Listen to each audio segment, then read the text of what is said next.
Francisco era el segundo de... Primero nació de María, después Francisco, después nací yo. Tenía sus geniecitos y había que reñirle a mi madre o mi padre o lo que fuera, pero no tampoco.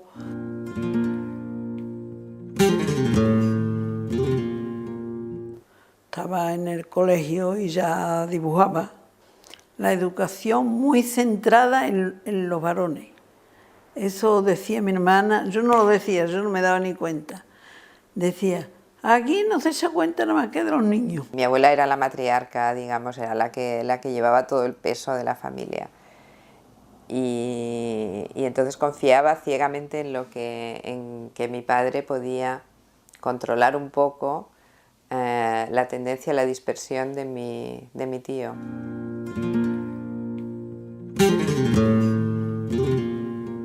Una madre inteligente que lo que quería era que sus hijos salieran y sobrevivieran. También exigía una solidaridad absoluta dentro de los miembros de la familia. Él se iba así, como era un sasillo, y se iba a escuchar los que cantaban en las tabernas. Los gitanos le encantaban.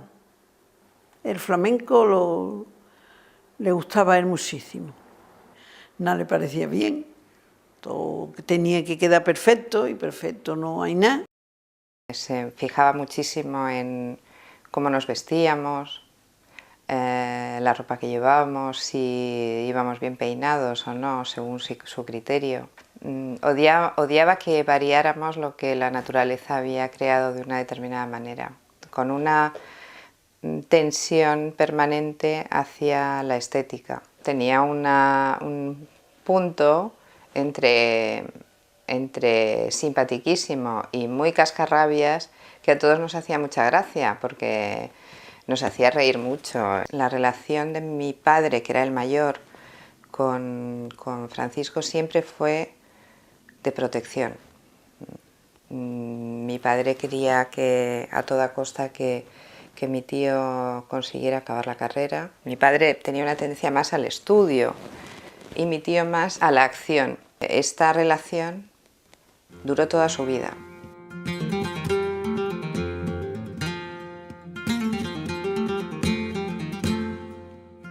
Mi padre tuvo, en cambio, una relación un poco más dura hacia la tendencia de mi tío Francisco de ir hacia el flamenco, porque estaba convencido de que mi tío Francisco era un gran pintor y que ese camino que le llevaba al flamenco le estaba apartando de lo que él creía, de lo que mi padre creía que tenía que haber sido el centro de su vida. Tenía muchas facetas y muchas maneras de expresarlas. Y toda esa riqueza, lo que me queda de Francisco es una persona de una gran complejidad.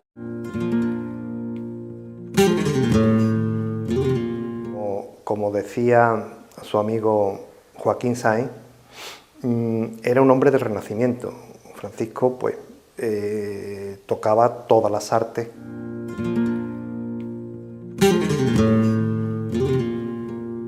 ¿Cuáles eran las artes?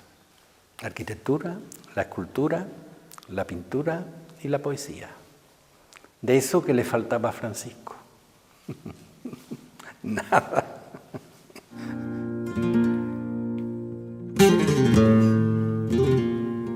Generoso, muy generoso, en todo, en sus opiniones hacia los demás, y era amable. Sería como todo el mundo, tenemos un momento.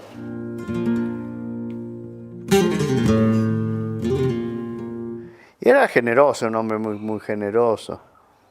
No solo con sus cosas, sino con su tiempo y su conocimiento, ¿no? No era un hombre que ocultaba las cosas y eso.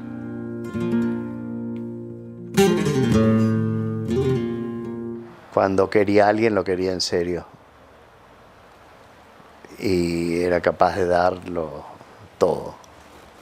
Con una personalidad tremendamente fuerte, muy fuerte. Un hombre con una cultura y una sensibilidad fuera de serie.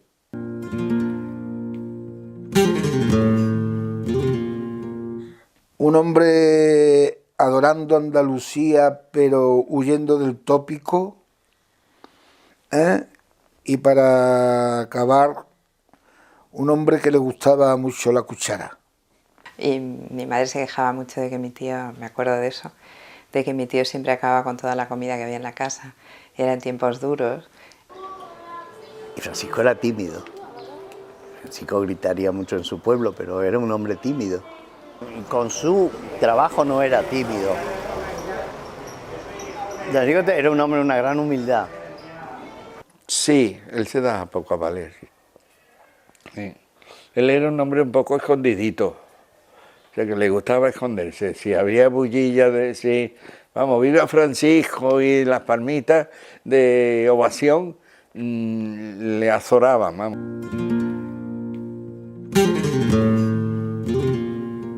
Era mucho más artista que pintor, vamos.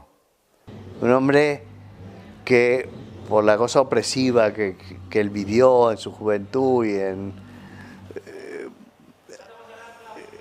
él no pudo desarrollar plenamente su vida, ¿no? Eso él te lo decía. Te lo decía con mucha tristeza. Me da mucha pena por él y por toda la gente que no pudo ser libre, pero que su época más importante de creatividad haya tenido que estar agobiado por la dictadura, ¿no? Para tantas cosas, para lo personal y para lo artístico.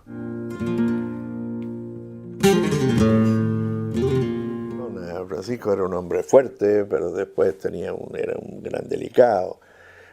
Hablaba por teléfono y era un angelito, y después lo veía con el ojo tapado de esto, la calva, la corpulencia, parecía un pirata en el exilio, un hombre cansado, pero cansado de grandes batallas, y las grandes batallas no las había tenido.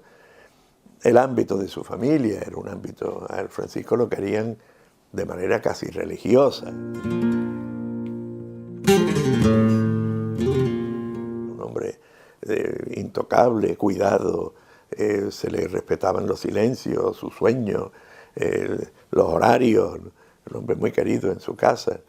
Y como digo, murió un poquito solo y murió sin él mismo darse cuenta de la grandeza del legado que nos deja, ya sea por el lado de la poesía, de la copla, ya sea por el lado de la pintura, como por el lado de la pintura guión flamenca, la pintura del Cantejondo, que la tradujo de una manera única y extraordinaria. El drama para mí más grande, Francisco me lo dijo un día, ¿no? Cuando fuimos a París, volvimos y qué sé yo, tenía como la sensación de haber llegado tarde a la libertad.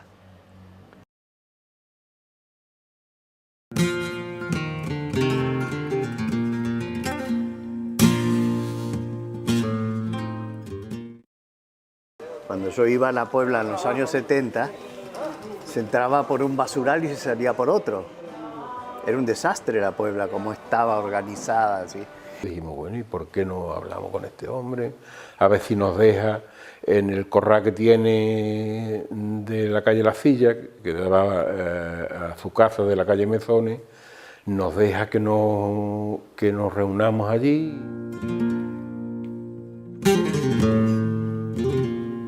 Yo ayudo, yo hago todo lo que sea, pero no, Francisco, tienes que venir en la lista con nosotros.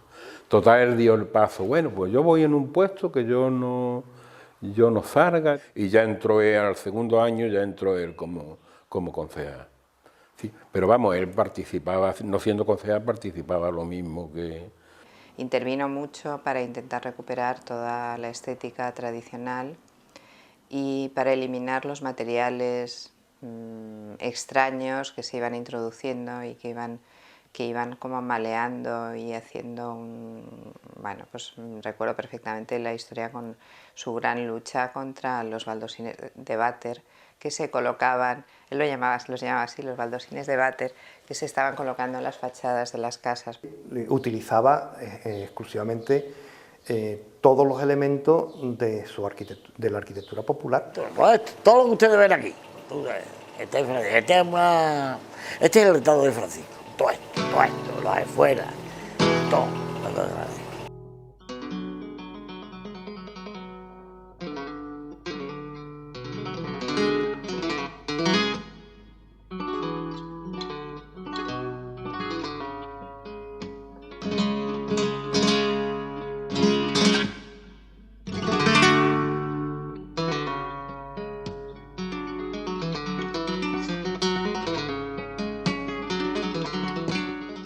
El trabajo de urbanismo lo hizo de una forma increíble, sin ser un experto en urbanismo, ¿no?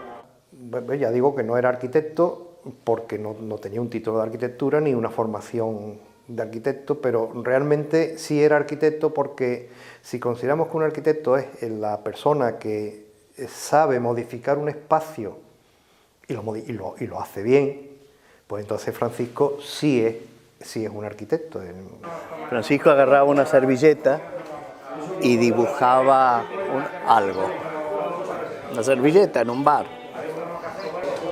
y él se lo llevaba a su delineante para que lo ponga en escala, y se quedaban asombrados de la proporción que tenían esos dibujos hechos en una servilleta, lo fácil que resultaba después meterlos en escala y dibujarlos bien, ¿no?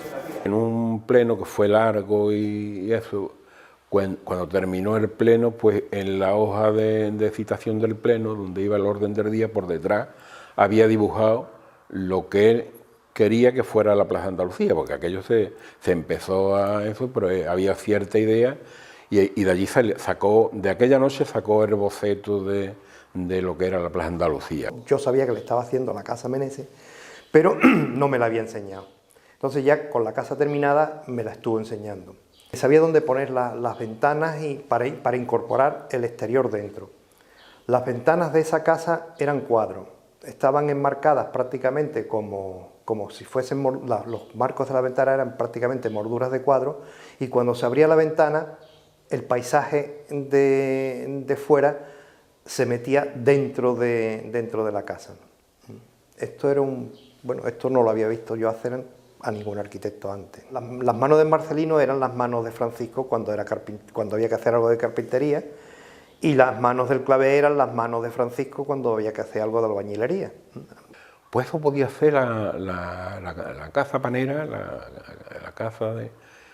podía ser, y ya se empezó, bueno, ¿y qué podíamos hacer allí? Bueno, allí se podía hacer, y ya surgió la idea del museo. Francisco no vivía nada más que para la obra aquella.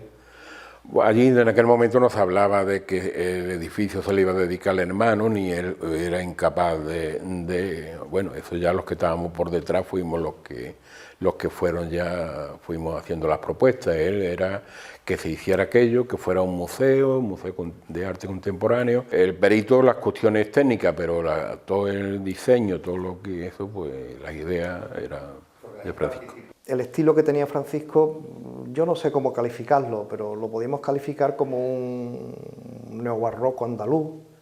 Él le gustaba mucho jugar con los yesos, con las molduras. Todo eso le va dando una unidad a lo que se está construyendo nuevo, que, bueno, pues que yo creo que todo eso es de Francisco. O sea que Francisco realmente a la Puebla la remodeló.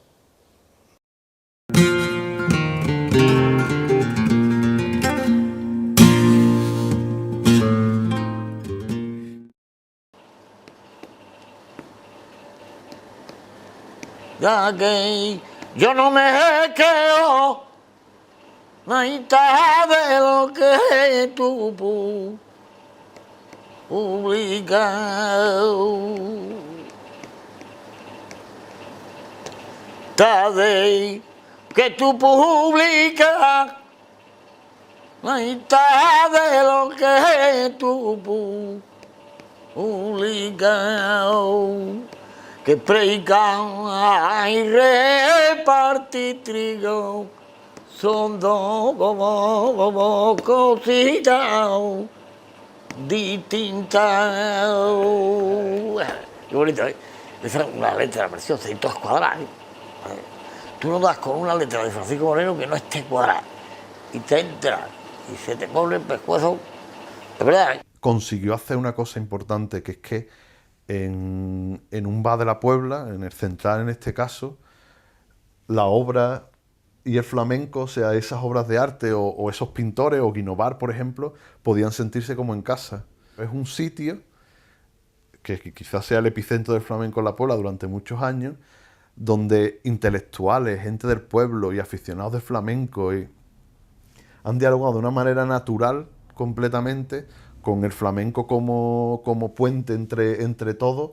Y si no estaba Francisco para comentarla, porque él venía, cuando venía otro, había otros que venían aquí, que estaban allí, pues mira, está escribiendo Francisco esto, fíjate qué letra más bonita, ¿no? Fíjate que esto lo va a hacer, a mí me lo decía, ¿ves quién me lo decía a mí? Francisco Asensio. Le metió una tal ambición por el flamenco, vamos, nos llegó a convencer de que el flamenco era el fundamento de la vida. Vamos, si no era el fundamento, era casi para nosotros sí lo era.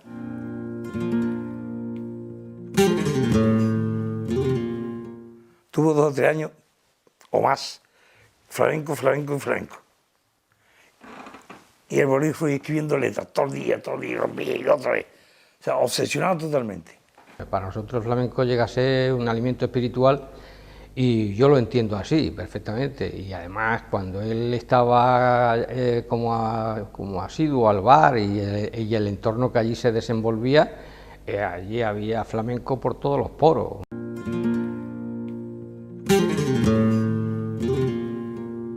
Tenía un amigo que por lo visto se murió en una moto, que se llamaba Álvaro o algo así. Y era el cantador para él supremo. Luego apareció Manece.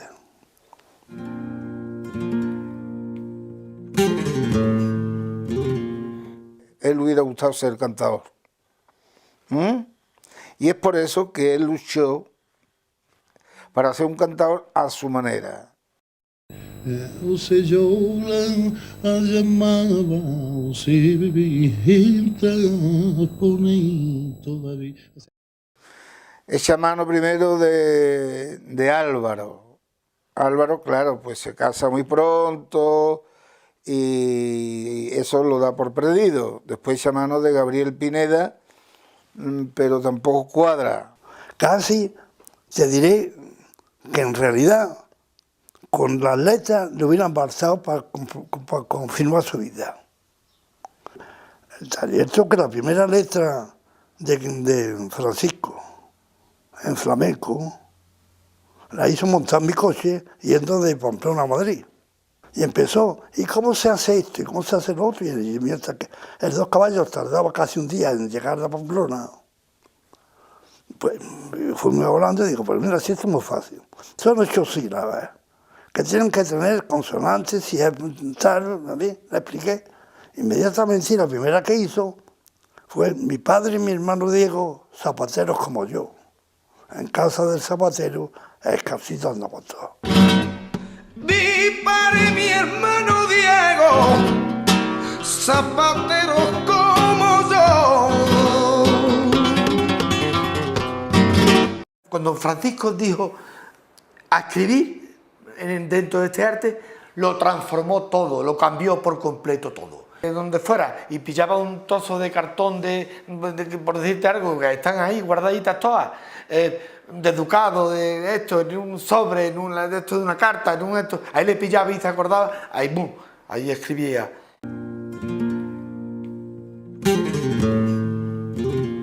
Él siempre, lo que nos ha transmitido siempre a mí, a Miguel Vargas en Paz y a Meneses, así siempre el espíritu de verdad del flamenco, el espíritu de Pastora, de Manuel Torres, de Juan Talega.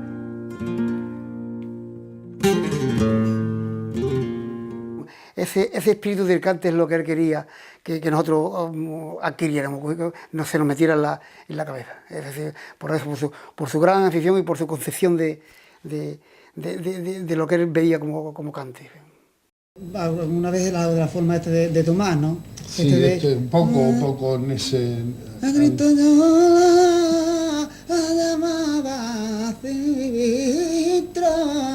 pone todavía.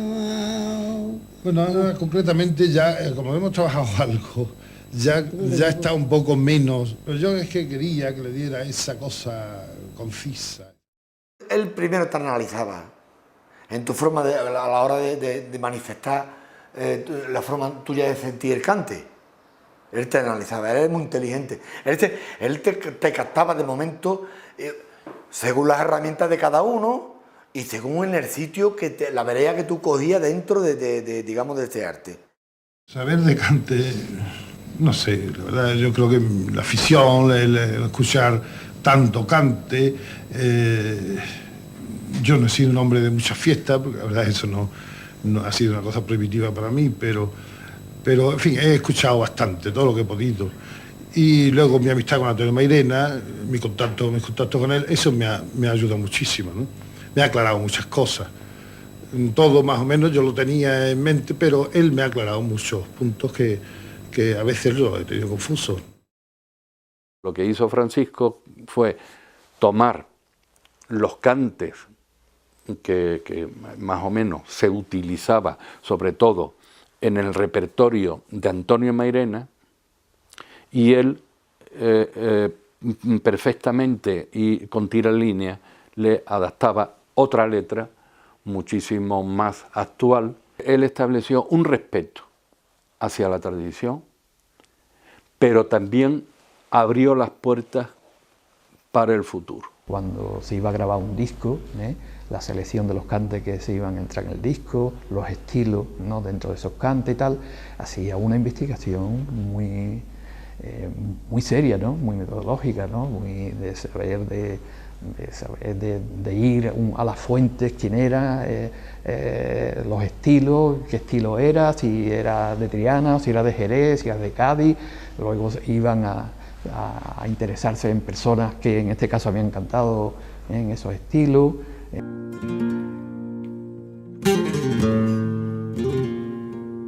Entonces cuando me dicen que tengo que grabar a Francisco, pues se echa un poco a temblar. ¿Y ahora qué hacemos, Pepe?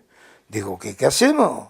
Muy fácil, hablar de nuestras cosas, de nuestras vivencias, de nuestra gente, del pueblo, de nuestros problemas, de lo que hemos vivido. Yo creo que una persona canta un problema suyo, un problema que le está afectando a él y a su familia y a su sociedad con más ahínco, con más coraje o con más deseo que los problemas que afectaron a su bisabuelo. Tendría que cantar bien porque le hacía las letras perfectas para cantarlas. Entonces no se metía en lo de la guitarra, él dejaba un poco a mí que hiciera lo que quisiera, pero él se preocupaba más de lo que era el cante y las letras.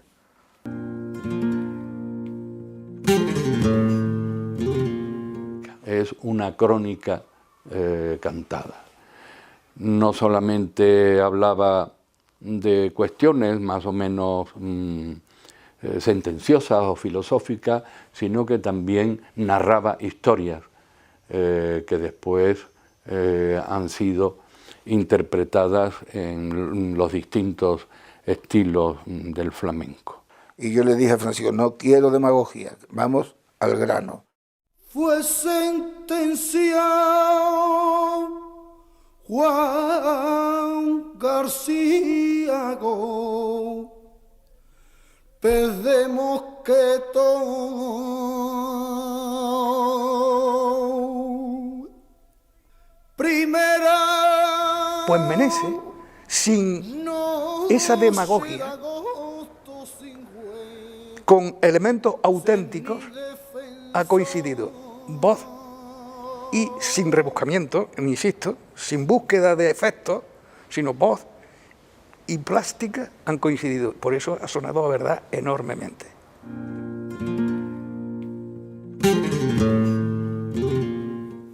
A esta nueva dimensión del flamenco comprometido social, civil, políticamente con su mundo contemporáneo, le debe mucho, esto le debe mucho a la actitud tranquila, valiente, serena, comprometida de Paco Moreno Galván.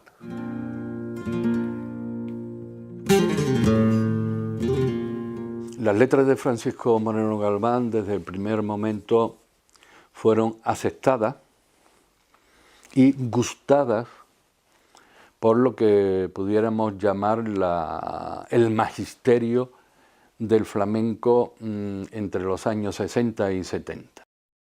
Nunca está al margen la tragedia, siempre está pendiente. La tragedia, los problemas, la mala vida, digamos en una palabra. Hoy las cosas han cambiado, la mala vida no es tan mala, parece, no sé, pero no cabe duda que sigue habiendo sus problemas. La vida desgraciadamente yo creo que va a tener problemas siempre. Entonces serán otras formas de entender el cante. Perderá por un lado, no sabemos, ganará en otro, pero problemas habrá. Ay, caigo y mal, ay,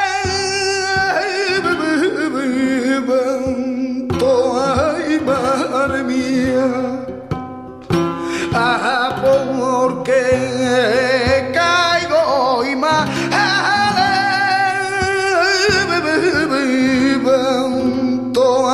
madre mía, porque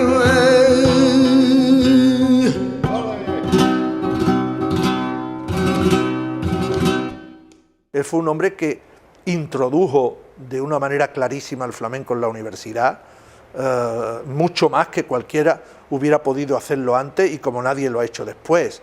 El respeto que se le tenía en ese mundo universitario es evidente. Él podía hablar con los universitarios de tú a tú por ese sentido de rigor científico, de rigor moral, de rigor intelectual.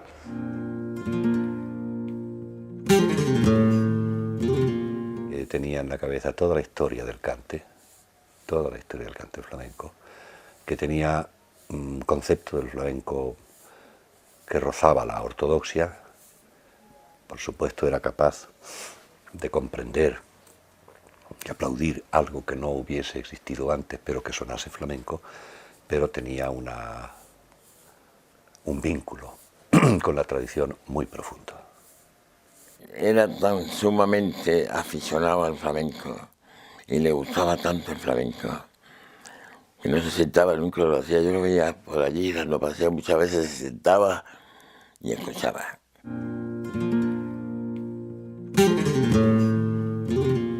La poesía flamenca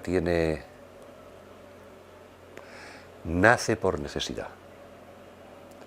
Sabía que estaba compuesta en su inmensa mayoría por criaturas que no sabían leer, que no sabían escribir, que firmaban con una huella del dedo o con una cruz. Sabía que la poesía flamenca se concede un máximo de 30 o 35 sílabas para decir lo que quiere decir de un golpe, de una bocanada. Era un escritor de la hostia, escribía más fin que nada más. Rara vez se consigue, muy rara vez, desde personas que tengamos una vinculación, universitaria o no, pero una vinculación con la poesía de tradición culta. Ese despojamiento es extraordinariamente difícil. Entre otras cosas porque casi ninguno de nosotros conoce el dolor, la humillación, el desprecio, el terror, como lo han conocido los cantaores o los guitarristas o los flamencos originarios. Paco sí lo conocía. Y también Gerard Steingre, que dice el flamenco no es una cosa hecha, no es un arte popular, digamos, un arte popularizado, es un arte que llega a la gente, que tiene una capacidad de llegar a la gente directa porque está hecho con los elementos del pueblo. Lo de Francisco es pueblo, pueblo, pueblo, ¿no? Lo primero que hace una criatura cuando nace es llorar, es protestar. El flamenco nació protestando ya. Lo que pasa es que el miedo no le dejaba expresarlo con palabras muy claras. Y esas palabras claras son las que trajo Paco Moreno Galván en el momento justo en que tenía que traerlas. Tu madre apagó el candil, tu madre tuvo la culpa del tropezón que yo di. Qué bonito, qué bien hecha la escena de el tipo que se lleva a la niña al huerto y lo llama tropezón porque seguramente tendría repercusiones. Y después, para quitarse de encima la culpa, se la echa a la madre, porque apagó el candil, la metáfora de la oscuridad. Tu madre apagó el candil. El lenguaje figurado. Eso que se dice sin decirlo, pero que todo el mundo se va a la imagen de lo que quiere decir, pero que nadie puede decir, oye, que tú has dicho, ¿qué he dicho? Yo no he dicho nada, que es lo que siempre ha hecho el flamenco, expresarse con el grito más que con la palabra, y en todo caso la palabra en sentido figurado. Al mismo tiempo utiliza modismos andaluces de calidad e incluso crea modismos andaluces. Si el caballo cojeara, eso es un modismo que ha quedado en el pueblo y porque la gente no se para a pensar aquello, qué pasa, qué ocurre si el caballo cojeara.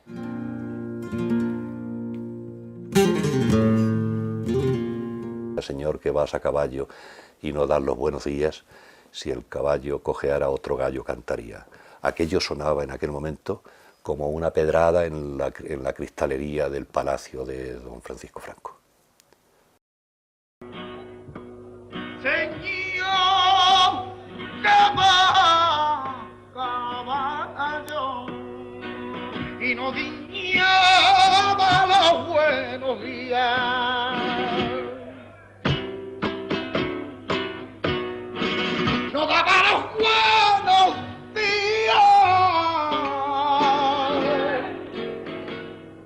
Si el caballo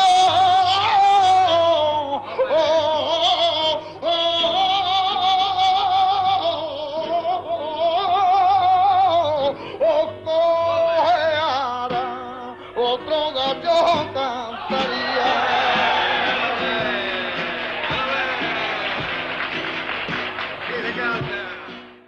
No, eso de meterse en política, eso no va con el arte. ¿Cómo que no va con el arte?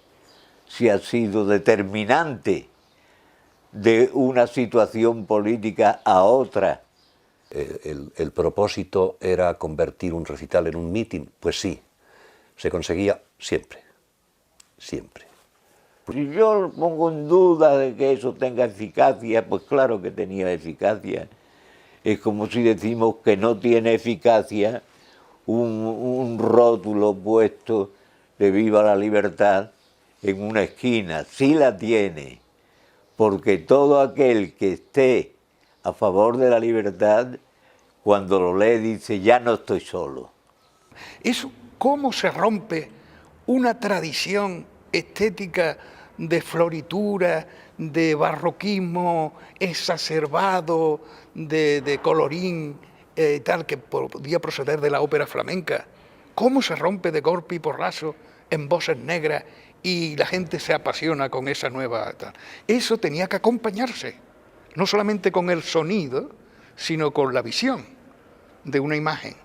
Y eso es lo que aporta fundamentalmente, de manera distinta a todo, Moreno Garván. Era un momento tan complicado, tan duro, y entonces yo creo que Paco ahí lo que intentaba es hacer oír su voz, su pensamiento, todo lo que él quería expresar, además que expresaba con la pintura, quería decirlo de una forma más directa, de una forma más caliente, que era a través del cante.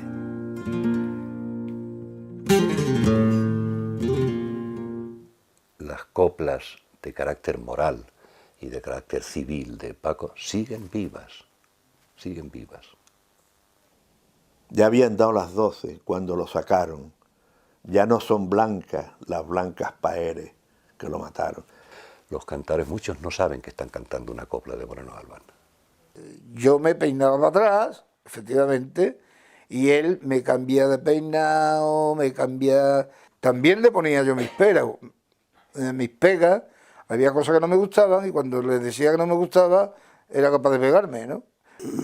Meneses ponía una voz magnífica, pero el que sabía de cantera. Luego este sabrá ya más de cante que nadie, pero ya pasan muchos años. La voz de José Meneses con el mensaje que transmite de Francisco Moreno Galván, eso constituye una unidad y una fuerza que ahí está entre los clásicos del siglo.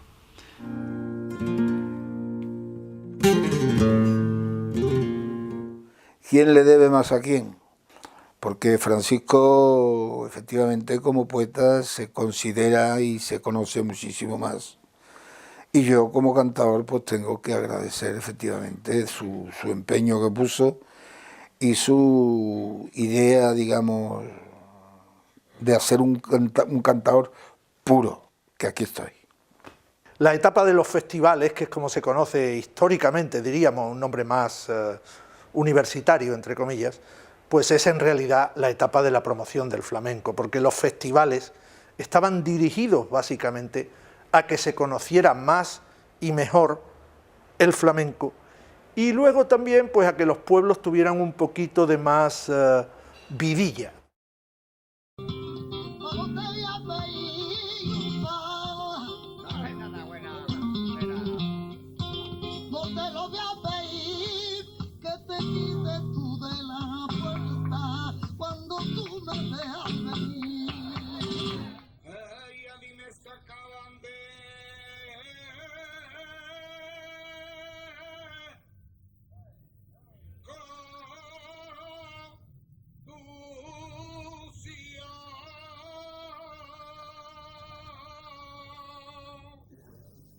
Ay, la salsa y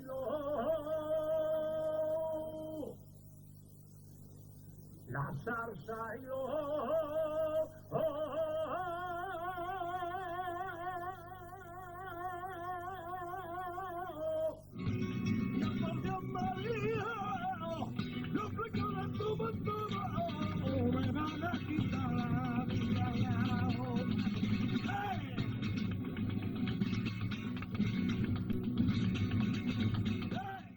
Hay una cosa de vanguardia y hay también un diálogo con pintores que venían, con poetas, con gente que se sentía identificada con ese diálogo que había entre el pueblo, pero el pueblo no con mayúsculas, sino la Puebla, el pueblo sencillo y el pueblo que estaba allí.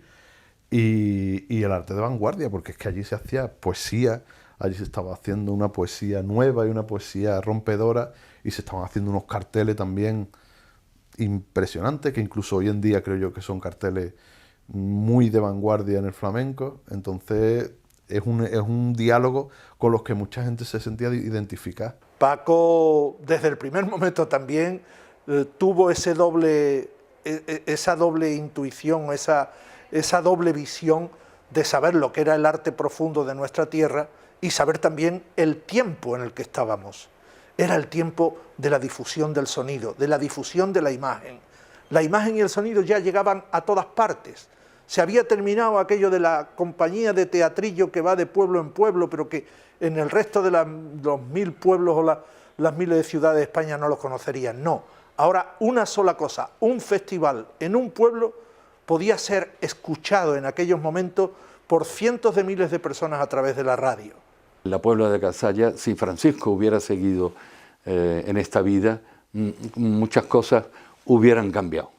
No se hubieran quedado dando vuelta sobre el mismo pivote, sino que hubiera evolucionado positivamente.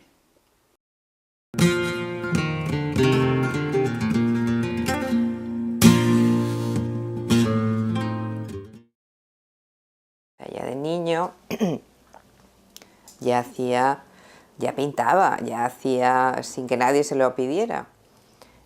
Y tenía mano y tenía cabeza y tenía todas las posibilidades.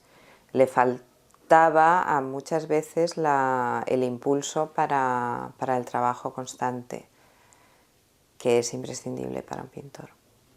Cuando Francisco Moreno Galván estudia en Sevilla, La Escuela de Bellas Artes enseña con una mentalidad de hacía 200 años, rigurosa, académica, sin permitir ninguna libertad, ninguna modernidad, podríamos decir, ninguna vanguardia.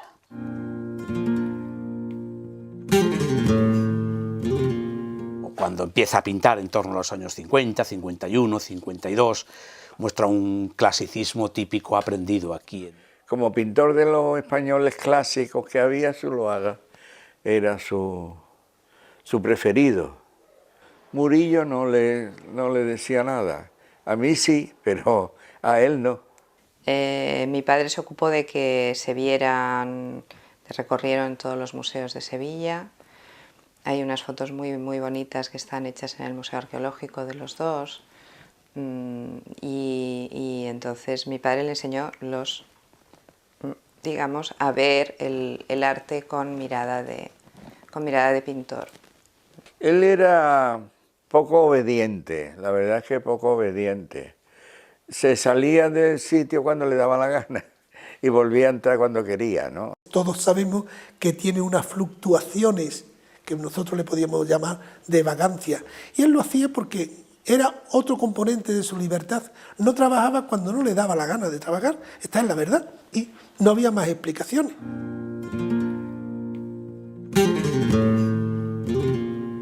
Esto que te ha salido muy bien no debe de ser que esté bien, debe de estar mal.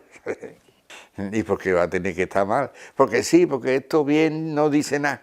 Y si está mal, sí lo dice. Y tenía razón.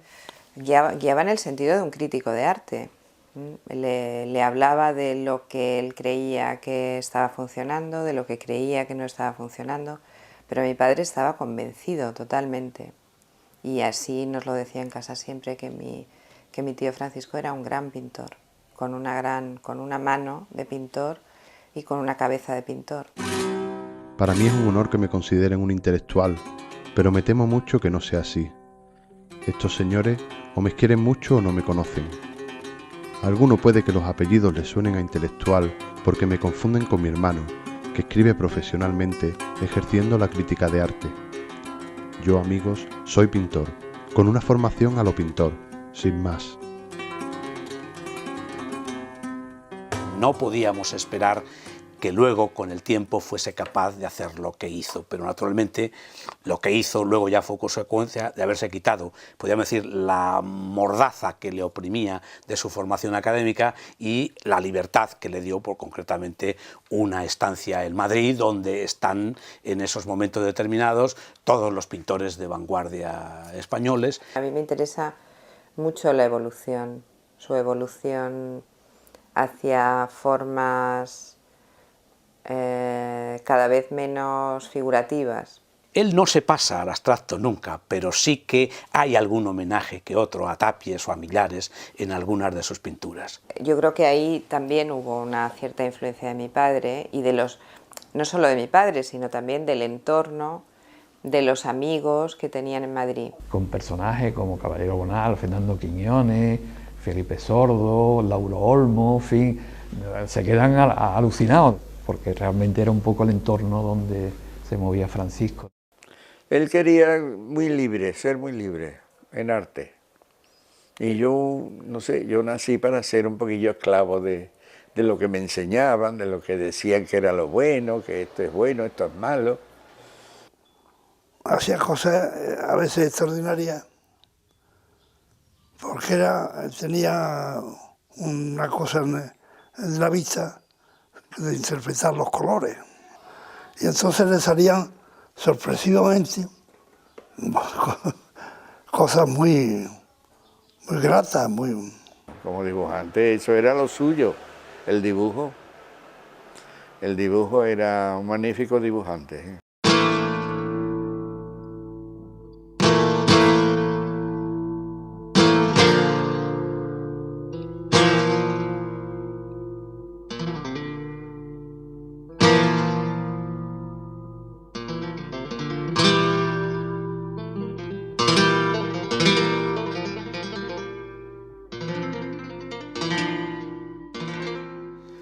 Antiguamente, a finales del siglo XIX y principios del XX, sí fueron muchos los artistas que trataron el mundo del flamenco en la pintura.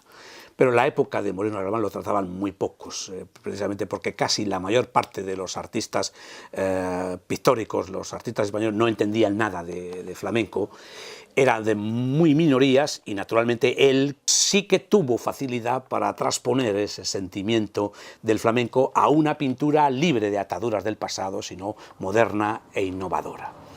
Él tiene un gran concepto de la pintura, Francisco, él tiene una gran sabiduría de lo que es la pintura y tiene una gran maestría en su dibujo y mover los colores, y eso lo une al gran conocimiento del flamenco. ¿Qué quiere decir esto? En pasar el flamenco a una condición plástica, que su representación tiene que ser graciosa, ortodoxa, inmediata, de una lectura rápida, emocionante, profunda, libre, todas estas connotaciones las tiene Francisco. Coloca la figura magistralmente, si es de mujer, con un garbo extraordinario, con una sabiduría de lo que es la dama.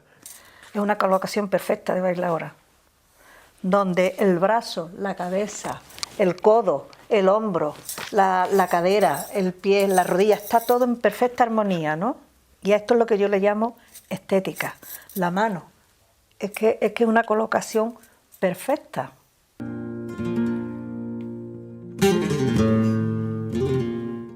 Un gesto de la boca, un gesto de la mano, un gesto de los brazos, de una bailaora, un gesto de un guitarrista, un pie colocado. Eran tantas cosas y él parecía que había estado en una escuela de danza toda la vida, porque es que ¡plá!, lo clavaba. Su cabeza está cantándole a ella, a la cabeza, está volcada, está cambreada de aquí para poder decirle, oye, que te estoy cantando, báilame bien.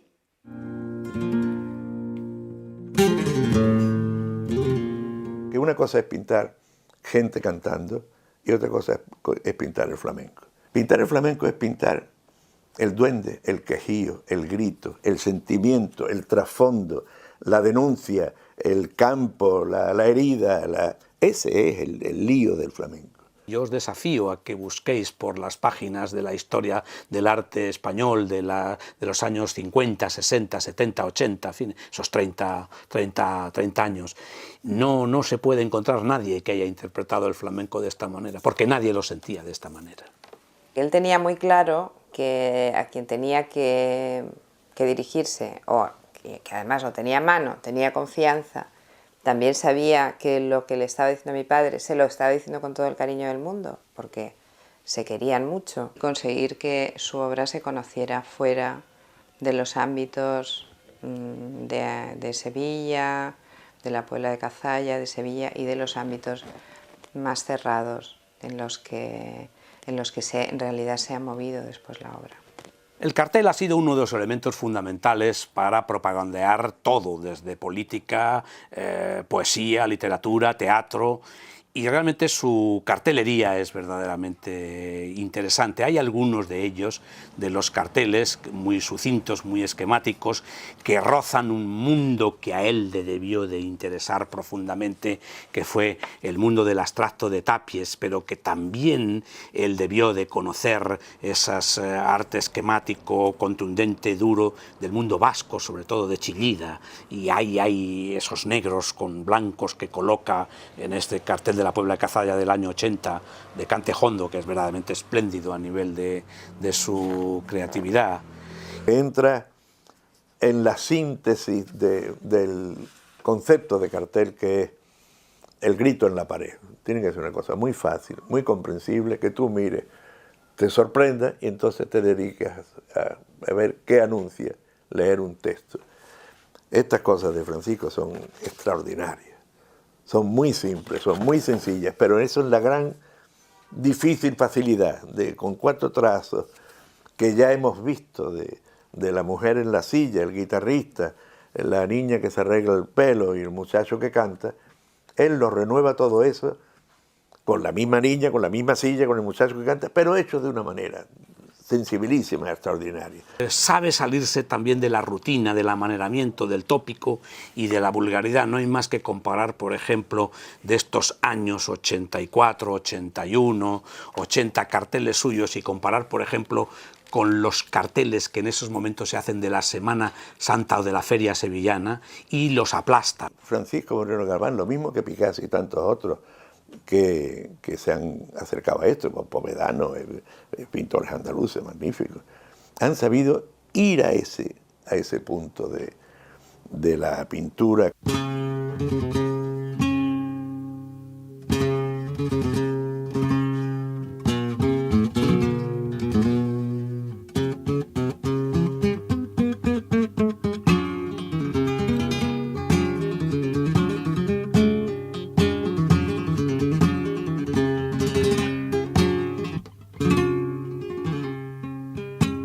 No solo conecta con lo que es la Escuela Pictórica Nacional de Vanguardia, sino que le vienen ecos de, lógicamente, lo que es París y lo que en París en esos momentos se realiza, que está dominado, presidido y gobernado por Picasso. Y evidentemente en Francisco Moreno Galván hay una no disimulada, porque no lo disimula en absoluto, admiración por Picasso. Todos, decía Picasso, nos queremos parecer a Rembrandt. Posteriormente, en la época de Francisco Moreno Galván, podíamos haber dicho todos queremos parecernos a Picasso. Como a Picasso lo toma Moreno Galván como un limón. Si nosotros cogemos un limón, le partimos por la mitad, apretamos y sale zumo. Lo que hizo Moreno Galván de Picasso es zumo picasiano. Pero por otra parte, después él ya lo azucara y lo elabora a su modo y manera. Y por supuesto, Picasso ha tenido miles de imitadores, todos han fracasado. No han fracasado porque Picasso es único e irrepetible. Pero este hombre sí le saca partido a su aspecto y lo asume a su propia personalidad. Será que podríamos decir que es un mundo picasiano retomado, asumido y elaborado con carne propia, con temperamento propio. El gran concepto de Picasso en el paralelismo con la pintura de Francisco es que Picasso es el primero, con el cubismo, que dice, a ver si me puedo explicar bien, el pretexto que te hace pintar el paisaje aquel, o las dos figuras sentadas estas, o el bodegón de esto. Cuando yo me paso al cuadro y empiezo, ya el pretexto no sirve. Lo que sirve es este espacio del cuadro que se va a llamar cuadro, y en ese espacio yo tengo que hacer la obra de arte. Desemboca en lo que los críticos y los historiadores, yo en ese tema no entro, ya han llamado el neoexpresionismo. Moreno Galván no es un expresionista dramático del cataclismo y de la catástrofe, sino es un expresionista del sentimiento. Y por eso atempera y lo suaviza y lo equilibra.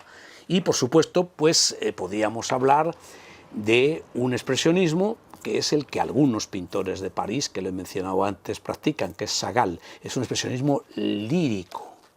El lirismo es todo aquello que brota en el sentimiento, que brota en el alma, que brota en el espíritu y que de una manera poética se transmite hacia afuera. Y por supuesto, si se hace con podríamos decir, con una suavidad y elegancia y belleza y rima poética, porque además es que uno repasa estos y hay rima, es decir, que están muy bien organizados unas figuras con otras, unas expresiones con otras, y va todo como los versos, rimando unas cosas con otras y creando una especie de conjunción perfecta al final. Por San Pedro, ojalá un año que tú y yo fuimos a vernos, que tú y yo fuimos a vernos.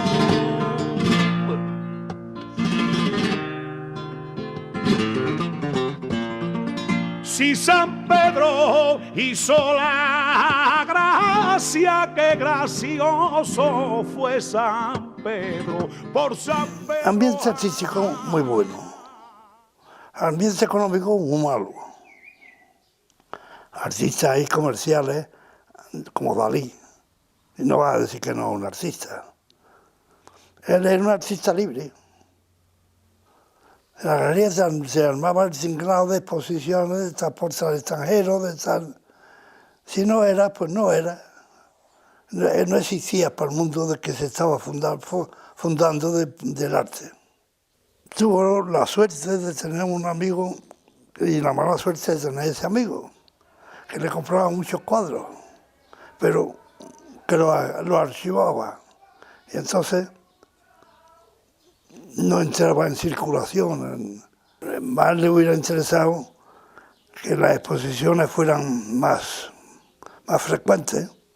La historia del marchand de Francisco, el último que tiene él es Rodríguez Sagún, que es el que dirige, el dueño de la Galería Alté, un gran mecenas en Madrid, importante empresario, que incluso fue alcalde de Madrid en la etapa en la que él desarrolla su actividad pictórica en Madrid, y la dificultad para este hombre era que no podía contar con Francisco siempre que quisiera para exponer, porque Francisco no era un pintor no era prolífero, era un pintor que se entretenía con cualquier cosa, era capaz de cualquier cosa que le gustase, ¿no? Se identificaba inmediatamente y lo abandonaba todo. La verdad es que esos pintores impuestos por la galería se hicieron ricos y famosos, mientras que los pintores libres pues estaban desmayados.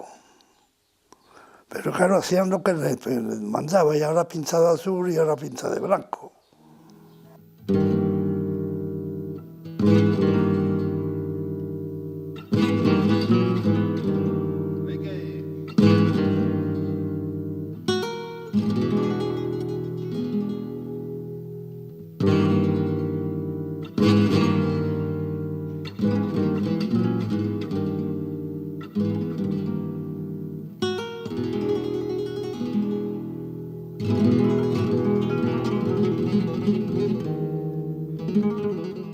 Algunas de las imágenes publicitarias o grandes imágenes del cine, de la producción internacional de aquellos tiempos, salían de la prodigiosa imaginación de Paco, ¿no? Me dije, mira, me ha salido, he hecho un concurso y me ha salido que tengo que hacer las pinturas de Samuel Brotos de 55 días en Pekín, del Cid Campeador, que por cierto, cerramos con Charlton Heston de Sofía Loren. Charlton Heston de Sofía Loren, Francisco Moreno y yo. Porque Francisco le tiene que coger las cabezas para hacer los cuadros para Hollywood, para allí, para... El cuadro de la Fuente de los Hondos aparece aquí en Córdoba en una de las exposiciones del flamenco en el arte actual. Esto fue había una tríada de plásticos que fue Moreno Galván, Venancio Blanco y Povedano. En la Fuente de los Hondos está todo su ideario estético, personal, vital y filosófico, filosófico no, estético, ¿no? De la belleza y del flamenco y de lo que él entendía por el flamenco. Procurar realizar este díptico con la mayor modernidad posible, y quizás la garantía de modernidad se la da el espíritu picasiano. Pero no el Picasso de los últimos momentos, sino el Picasso de unos momentos espléndidos, que es cuando Picasso en torno a 1925 se vuelve clásico. Y el clasicismo de Picasso, con una serenidad, con un equilibrio, con una fuerza expresiva, le afecta. Es una especie de desnudo, sangrante, de anatomía viva, sin piel, de un torso, que el pintor representa con eso no ya romperse una cabeza, sino romperse el alma para sacar adelante el cante que está haciendo. Las manos del cantaor que se crispan cuando van al beso es dificilísimo de captar con sinceridad. Es muy fácil hacerlo con truco, con falsedad, con teatralidad y con dramatismo obsceno, podríamos decir, pero él lo hace con una sinceridad realmente admirable. Al lado hay un guitarrista, toca la guitarra por supuesto, con una cabeza en oscuro, casi negra, no se ve, en segundo plano, las manos muy bonitas, un juego con la silla, de los palitos de la silla, con las luces y sombras, para pasar luego al cuadro flamenco, al grupo flamenco que acompaña al guitarrista. En medio, entre los dos grupos, están los Doberman, los perros que antes hablábamos, esa metáfora de simultaneidad entre lo que se toca, lo que se canta, lo que se jalea, en medio esos perros que dan esa sensación de gran metáfora, de alarido, de aullido, de atención, de quién va ahí. Y detrás del cuadro, en el ángulo del lado derecho, hay una especie de ventanal oculto donde Francisco se retrata en un autorretrato muy difuminado, muy atrás. Se nota inmediatamente por el antifaz de su ojo izquierdo, y que mira hacia afuera, más que mirar a la escena, mira hacia afuera, a los que somos los espectadores del cuadro.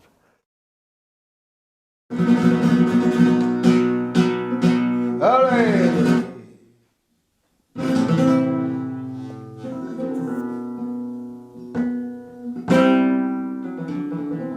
¡Venezuela!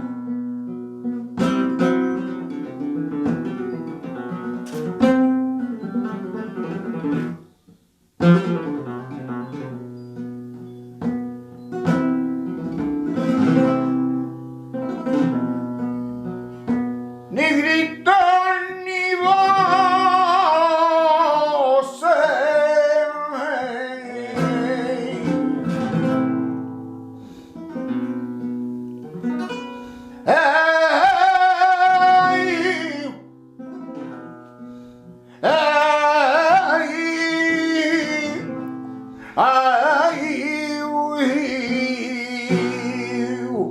que mi dolor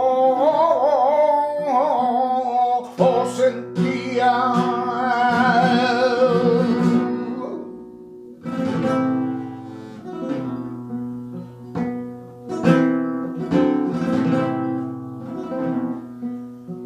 Era la pena,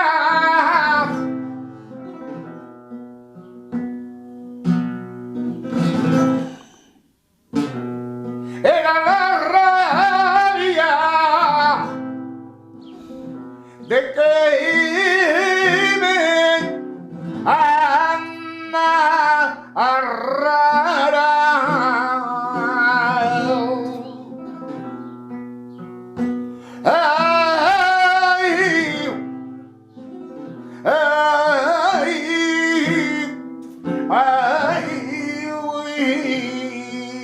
Lo que a mí me dolía.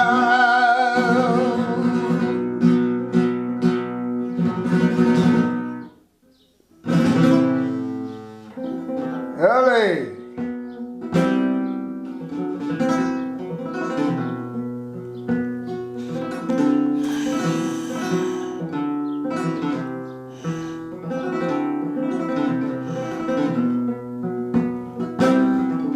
Juanito.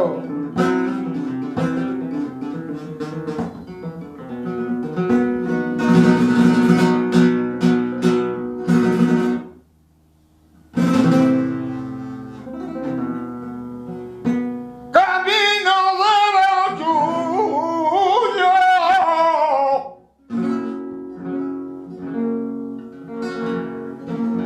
ventana